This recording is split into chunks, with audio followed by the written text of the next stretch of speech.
Hey everyone, welcome to my channel. If you enjoy these videos and want more, don't forget to subscribe. I share content that's simple and helpful. Let's get started. Do you have to show ID at a border patrol checkpoint?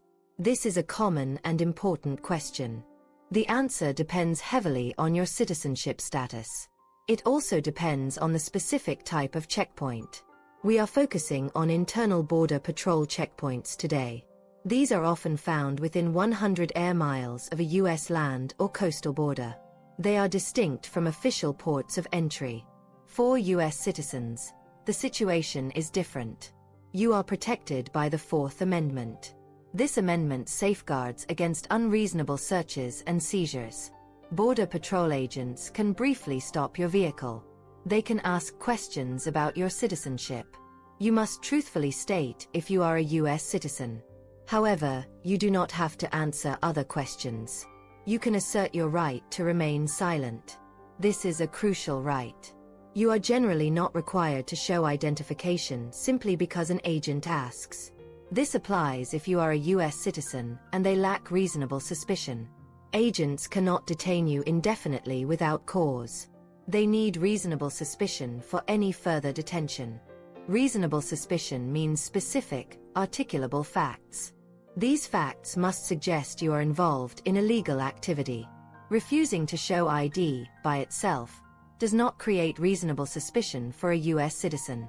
However, declining to show ID can lead to delays. It might prompt more extensive questioning.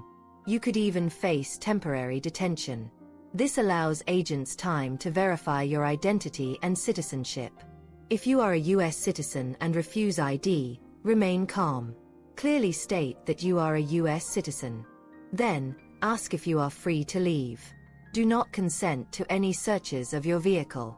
Politely refuse any search requests.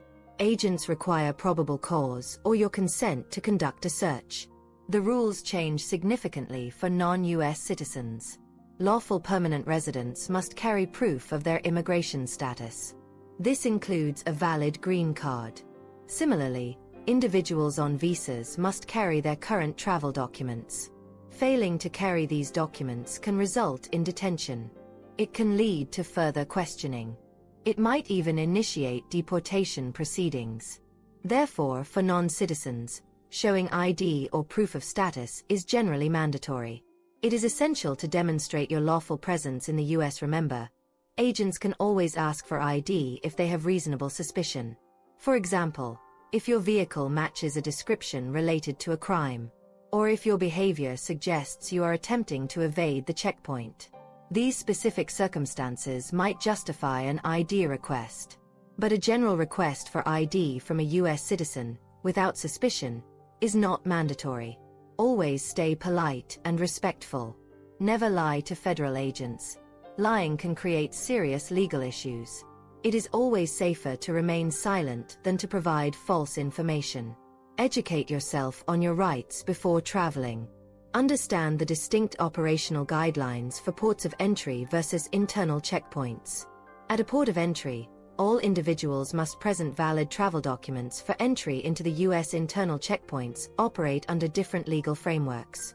Your rights as a U.S. citizen are more robust there. Be prepared for potential delays if you choose not to show ID as a citizen. But know that you have the right to decline in such circumstances. Thank you for watching. Please like this video and subscribe for more valuable legal insights. Thanks for watching. Please like and subscribe.